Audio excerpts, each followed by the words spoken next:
Hello friends, हमारा चल रहा था क्लास 11th का चैप्टर जैव अणु बायोमॉलिक्यूल्स। लास्ट वीडियो में हमने बहुत सारे लॉन्ग क्वेश्चन और शॉर्ट नोट कंप्लीट कर लिए थे। उन सब के लिंक आपको डिस्क्रिप्शन बॉक्स में मिल जाएगी और जैव अणु नाम से प्लेलिस्ट भी बनी हुई है, आप देख सकते हैं। जो आज का हमारा टॉपिक है वो है types of protein and it's important. आपको एग्जाम में बहुत ज़्यादा एक क्वेश्चन आता है कि प्रोटीन के प्रकार बताइए, और कभी कभी 3 नंबर में सिर्फ ये आ जाता है कि प्रोटीन के महत्व बताइए, इम्पॉर्टेंस। ठीक है, तो आज की वीडियो में हम प्रोटीन के बारे में पढ़ेंगे, वो कितने टाइप्स की होती हैं और उसके महत्व के बारे में पढ़ेंगे। तो रासायनिक संरचना के आधार पर प्रोटीन निम्न प्रकार की होती है। अगर हम केमिकल स्ट्रक्चर के अकॉर्डिंग देखें तो प्रोटीन कितने टाइप्स की होती है? 2 प्रकार की होती है। एक सरल प्रोटीन जिसे इंग्लिश में बोलते हैं सिंपल प्रोटीन, और एक संयुक्त प्रोटीन कंजुगेट प्रोटीन। तो पहले हम सरल प्रोटीन पढ़ते हैं। ये प्रोटीन अमीनो एसिड के मिलने से बनती है। जो सरल प्रोटीन है इसका नाम ही सरल है, तो इसमें थ्योरी भी इतनी सीधी हुई है, देखो कि ये प्रोटीन अमीनो एसिड के मिलने से बनती है। जो हमारी सिंपल टाइप की प्रोटीन होगी वो किससे बनने से बनेगी? Amino acid. जो अमीनो एसिड है वो बहुत ज़्यादा इंपॉर्टेंट है। ये इसके ऊपर भी मैंने लॉन्ग वीडियो बनाई हुई है एक लॉन्ग क्वेश्चन की, उसकी लिंक आपको डिस्क्रिप्शन बॉक्स में मिल जाएगी। ओके, तो एग्जाम्पल है इसके दूध की प्रोटीन और अंडे की प्रोटीन। जो दूध में प्रोटीन होती है या फिर जो अंडे की प्रोटीन होती है वो कैसे टाइप की प्रोटीन होती है? सिंपल टाइप की प्रोटीन, सरल प्रोटीन। नेक्स्ट है संयुक्त प्रोटीन कंजुगेट प्रोटीन। इस प्रकार की प्रोटीन अन्य पदार्थों के अमीनो अम्ल की श्रृंखला में जुड़ने से बनती है।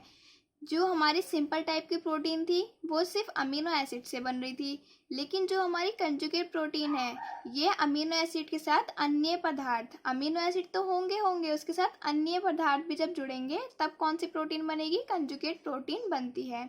और जो कंजुगेट प्रोटीन है ये 1 2 3 4 5 6 टाइप्स की होती है। कौन सी? Conjugate protein. और कौन कौन से टाइप्स है पहले बता देती हूँ आपको। क्रोमोप्रोटीन, ग्लाइकोप्रोटीन, फॉस्फोप्रोटीन, म्यूकोप्रोटीन, लिपोप्रोटीन और न्यूक्लियोप्रोटीन। तो जो कंजुगेट प्रोटीन है वो 6 टाइप की है। तो फर्स्ट है क्रोमोप्रोटीन। इस प्रकार की प्रोटीन रंजक के साथ स्थापित होती है। एग्जाम्पल है इसका हीमोग्लोबिन। जो रंजक के साथ स्थापित होती है वो कौन सी प्रोटीन होती है? क्रोमोप्रोटीन। और फ्रेंड्स अगर आप एग्जाम्पल ज़रूर लिख के आना है आपको, इसका हीमोग्लोबिन बहुत ज़्यादा इंपॉर्टेंट है।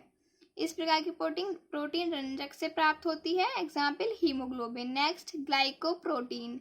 इसमें कार्बोहाइड्रेट होता है। कब और पता है ये आपको बहुत अच्छे से याद करना है, क्योंकि वो कभी कभी टिक मार्क में थ्योरी दे देगा कि कार्बोहाइड्रेट प्रोटीन किस में होती है, तो आपको पता होना चाहिए ग्लाइकोप्रोटीन में। और रंजक किस में होता है? क्रोमोप्रोटीन में।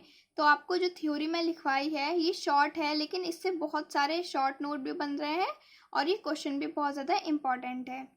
ठीक, तो बी है ग्लाइकोप्रोटीन, इसमें कार्बोहाइड्रेट होता है।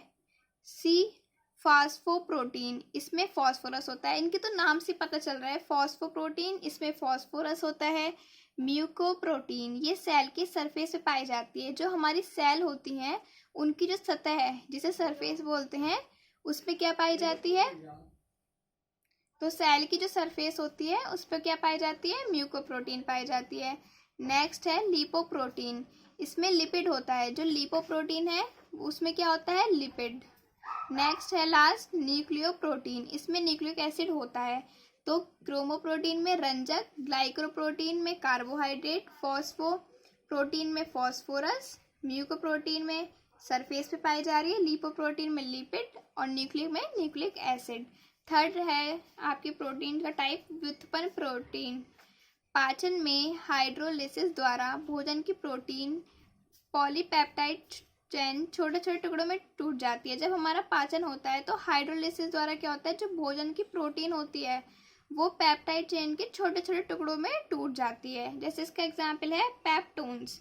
तो फर्स्ट क्वेश्चन था, इसमें 2 क्वेश्चन ऐड थे कि टाइप्स ऑफ प्रोटीन और इसके इंपॉर्टेंस। तो जो टाइप्स ऑफ प्रोटीन थे वो हमने पढ़ लिए हैं। तो प्रोटीन की रासायनिक संरचना के आधार पर मैं आपको फिर से बता देती हूँ। 3 टाइप की प्रोटीन थी, सरल प्रोटीन, संयुक्त प्रोटीन, व्युत्पन्न प्रोटीन। सरल प्रोटीन जो होती है वो अमीनो एसिड की बनी होती है, जैसे दूध की प्रोटीन, अंडे की प्रोटीन। संयुक्त प्रोटीन आपकी 6 टाइप की थी, chromo, glyco, phospho, muco, lipo और न्यूक्लियो। ठीक है, और लास्ट था व्युत्पन्न प्रोटीन। तो पाचन के टाइम क्या होता है, जो हाइड्रोलिसिस द्वारा जो भोजन की हमारी प्रोटीन होती है वो पेप्टाइड चेन में छोटे छोटे टुकड़ों में टूट जाती है। तो वो कहलाती है व्युत्पन्न प्रोटीन। ये हो गया एग्जाम्पल इसका पेप्टोन्स। अब नेक्स्ट हमें पढ़ना है प्रोटीन के इम्पोर्टेंस। तो ये है आपके इम्पोर्टेंस ऑफ प्रोटीन या फिर प्रोटीन के महत्व। मैं हिंदी में भी लिख देती हूँ, प्रोटीन के महत्व। ये आपका 3 नंबर में आता है कभी कभी अलग से कि प्रोटीन के महत्व बताइए, तो आपको ये 5 पॉइंट लिख के आ जाने हैं। तो फर्स्ट पॉइंट है अमीनो एसिड के ऑक्सीकरण, ऑक्सीडेशन जिसे बोलते हैं, से NH3CO2 बनती है। जब अमीनो एसिड का क्या होता है, ऑक्सीडेशन होता है, तो NH3 और CO2 अमोनिया और कार्बोहाइड्रेट्स बनता है। तो अमीनो एसिड क्या है, ये मैंने इसके ऊपर वीडियो बनाई है, आप देख सकते हैं, लिंक डिस्क्रिप्शन बॉक्स में मिल जाएगी। और NH3 और CO2 बनती है और कुछ ऊर्जा निकलती है, अमोनिया बनती है। ओके, सेकंड पॉइंट है कुछ अमीनो एसिड के संयोजन से अलग अलग टाइप के एंजाइम का निर्माण होता है। कुछ अमीनो एसिड ऐसे होते हैं जिनके संयोजन मतलब जुड़ने से, कुछ अमीनो एसिड अगर आपस में जुड़े तो अलग अलग टाइप के क्या है, एंजाइम का निर्माण होता है। थर्ड पॉइंट है अमीनो एसिड आवश्यकता अनुसार प्रोटीन का आदान प्रदान करके अम्ल क्षार का संतुलन बनाए रखते हैं। जो अमीनो एसिड होते हैं, मतलब आपको मैंने बताया था जब अमीनो एसिड पढ़ाया था कि जो प्रोटीन का निर्माण होता है वो किससे होता है, अमीनो एसिड से होता है। तो अमीनो एसिड के ऊपर देखो, समझो कितना काम है कि प्रोटीन जब बनती है, प्रोटीन का आदान प्रदान होता है, तो जो अम्ल मतलब एसिड है और बेस है उनका भी संतुलन बनाए रखते हैं कौन, अमीनो एसिड।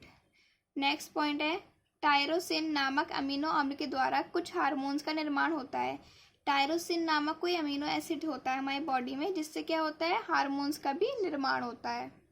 नेक्स्ट है कुछ अमीनो एसिड्स के द्वारा एंटीबायोटिक भी तैयार की जाती हैं। कुछ अमीनो एसिड ऐसे भी हैं जिनसे एंटीबायोटिक्स भी तैयार करी जाती हैं। तो हमारे 5 पॉइंट हो गए। एक तो कि अमीनो एसिड से एंटीबायोटिक बनती है, टायरोसिन नामक अमीनो एसिड से हार्मोन का निर्माण होता है, और जो अमीनो एसिड होते हैं वो क्या है, आवश्यकता अनुसार प्रोटीन का आदान प्रदान करते हैं और अम्ल क्षार का भी क्या बनते हैं, बैलेंस संतुलन बनाए रखते हैं। और अमीनो एसिड के ऑक्सीकरण से क्या हो रहा है, NH3 और CO2 मुक्त हो रही है और ऊर्जा निकलती है। और अमीनो एसिड कुछ ऐसे हैं जिनके संयोजन से जुड़ने से क्या है, कुछ टाइप के एंजाइम बनते हैं। तो फ्रेंड्स वीडियो पसंद आए तो लाइक कर देना। Thank you for watching.